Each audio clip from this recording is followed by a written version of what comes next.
But how stupid is this? ஒரு பெரிய election, ஒரு நாடே சந்திக்கக்கூடிய முக்கியமான நாள் அப்படின்னு சொல்ல, அதுல வரக்கூடிய ரிசல்ட் ஒருத்தர் அதை வந்துட்டு ஸ்டேட்டோட ரெப்ரசன்டேட்டிவா வந்து தேர்ந்தெடுக்கக்கூடிய ஒரு விஷயம் அப்படிங்கும்போது அதுலயுமே இந்த மாதிரியான ஒரு பேரம். 2.5 வருடங்கள் இந்த கட்சியில இருக்கக்கூடிய ஒருத்தர் வந்து சிஎம்மா இருப்பாரு, 2.5 வருடங்கள் வந்து நாங்க சிஎம்மா இருப்போம் அப்படின்னா நீங்க யாரை வச்சு பேரம் பேசுறீங்க? மக்கள் மேல வந்துட்டு பெட் கட்டுற மாதிரியான ஒரு இல்ல, விஷயம் மக்கள் தானே மேல இது? பெட் கட்டுறதை தாண்டி அதிமுக பண்ண தவறு அதுவாதான். அதிமுக என்டிஏ கூட்டணி பண்ண தவறா தான் நான் அதை பார்ப்பேன். ஏன்னா நீங்க வந்து எதுக்கு அவ்வளவு தூரம் ஒருத்தர் போய் கேட்கணும்? கேட்டதுனால அவங்க கேட்கறாங்க. கூட்டணிக்கு வாங்க அவ்வளவுதான், வரலையா போங்க அவ்வளவுதான். அதை தாண்டி அவருக்கு ரொம்ப பெரிய முக்கியத்துவம் கொடுக்கணும்னு நீங்க நினைச்சீங்களே, கடைசி நேரம் வரைக்கும் அந்த ஒரு அதை டீலிங் எடுத்துட்டு போனது இல்ல, அவர் வந்தே ஆகணும், அவர் வந்தா நம்ம ஈஸியா ஜெயிச்சிடலாங்கிற ஒரு ஃபீல் அவருக்கே கொடுத்தது இருக்குல்ல, அதனால கேட்கப்பட்டதான் அது அப்படின்னு நான் புரிஞ்சு. அது நீங்க பண்ணிருக்கவே கூடாது.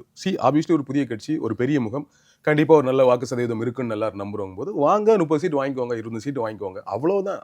நீங்க வரலன்னு போங்க, எங்களுக்கு என்ன அப்படிங்கிற மாதிரி மூட்ல தான் இருந்திருக்கணும். காங்கிரஸ் தான் என்னென்னவோ முட்டி மோதுனாங்க, அந்த பக்கம் என்ன நடந்தது பாருங்க. அவ்வளவு இப்படி போன வாட்டியோட 3 சீட் எக்ஸ்ட்ரா தரோம், நீங்க விஜய் வச்சு ரொம்ப பேரம் பேசுங்க, சரி வச்சுக்கோங்க, அவ்வளவுதான்.